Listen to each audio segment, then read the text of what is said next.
Hi there. I'm so glad you're here. Your time is precious, and because of that, I want to let you know right away what you'll gain by listening to the very last second of this episode. My conversation with Tom Hayden focused on the PTA Equity Project, or PEP, in Evanston, Illinois. This project illustrates how well intentioned equity initiatives can create complex challenges when balancing centralized funding with school autonomy. In this bonus episode, I highlight why educational equity isn't a destination, it's an ongoing conversation. You'll learn why good intentions don't guarantee good outcomes, how to balance equity with local autonomy, and why sustainable solutions require broad partnerships. Stay with me. I'm so happy to have you as a listener today. This is Solutions Coaching and Teaching Strategies, the podcast that extends education beyond the classroom. A show that offers educators and caregivers strategies to try right away and ensure every student receives the inspiration and support they need to thrive. Welcome to Friday's bonus episode of Solutions Coaching and Teaching Strategies. I'm Olivia Wall, and earlier this week I spoke with Tom Hayden about the PTA Equity Project in Evanston, Illinois.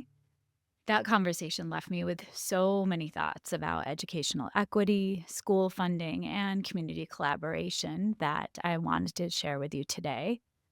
Let's dive in deeper to what we can learn from Evanston's experiment. So, in reflecting on the interview, Tom's perspective as a journalist, parent, and community member gave us a rare window into how equity initiatives play out in practice.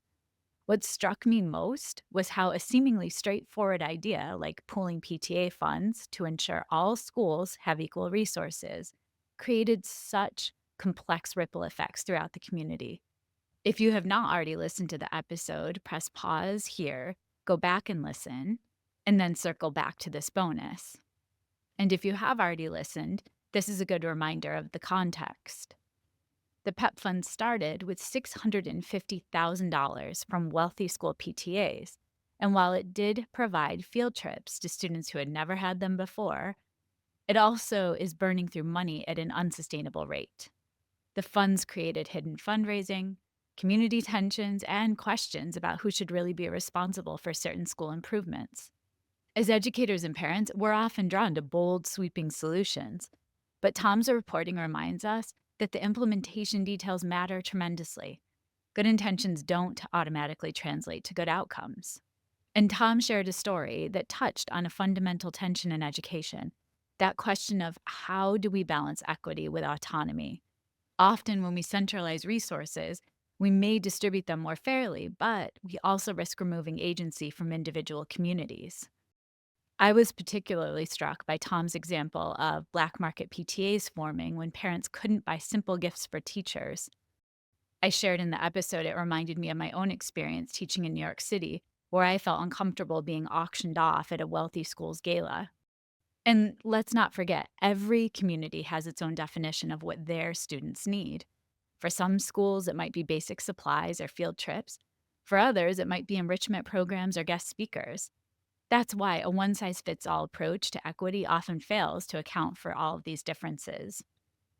And here's what I've always believed: I believe true equity isn't about making everything identical, it's about ensuring every child has what they need to thrive. Sometimes that means different resources for different communities. And the challenge is finding that balance without perpetuating the very disparities that we're trying to eliminate. So I've had time to process some practical takeaways.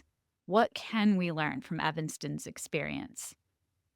Here are 5 key takeaways I believe could help any community working toward more equitable school funding. First, start with clear metrics. What specific disparities are you trying to address? In Evanston, Tom mentioned that Black student achievement was significantly lower than white student achievement. Having specific goals helps measure whether your initiative is working. Second, maintain local autonomy within a framework. Allow individual PTAs to keep some control over local decisions while contributing to the broader equity goals. The PEP fund eventually allowed schools to keep $5,000 for local needs, but only after experiencing problems. Third, avoid conflicts of interest. Having school board members who could potentially close schools also running the equity initiative created uncomfortable power dynamics. Keep governance structures clear and separate. Fourth, consider sustainability from the start.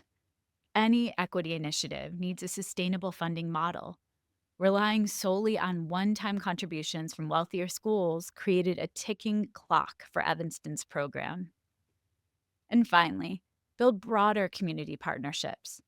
Tom's point about universities like Northwestern having resources but not being at the table was powerful.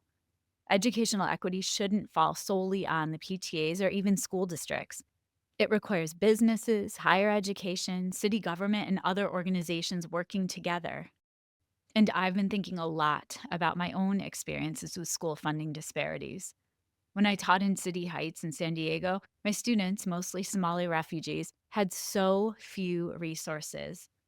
Then I moved to Murray Hill in New York City, where PTAs funded extravagant enrichment programs, and the divide between wealthy and poor students was visible even within my own classroom.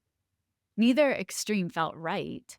In City Heights, my students deserved so much more than they had.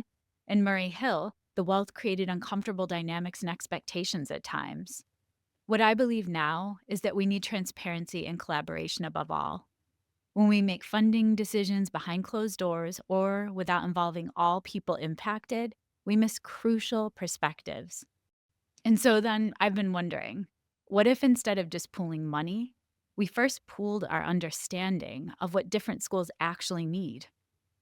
What if parents from wealthy and underserved schools sat together to really hear each other before deciding how to allocate resources?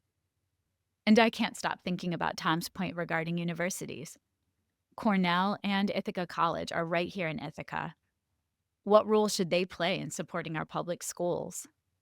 And so then, what's important to remember? Educational equity isn't a destination. It's an ongoing conversation and commitment.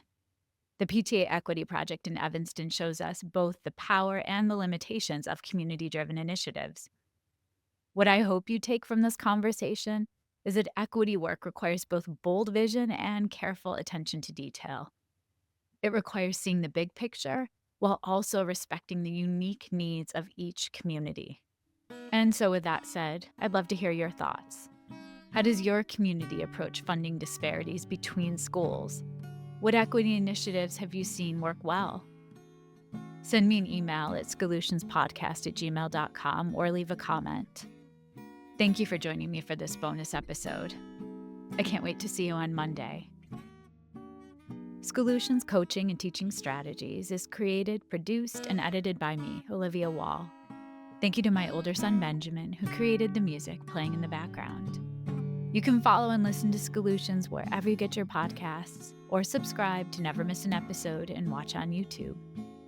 Now, I'd love to hear from you. How does your community approach funding disparities between schools? What equity initiatives have you seen work well? Send me an email at solutionspodcast@gmail.com or leave a comment. And don't forget to tune in every Monday for the best research-backed coaching and teaching strategies you can apply right away to better the lives of the children in your care. Stay tuned for my bonus episodes every Friday, where I'll reflect and share connections to what I learned from the guest that week. See you then.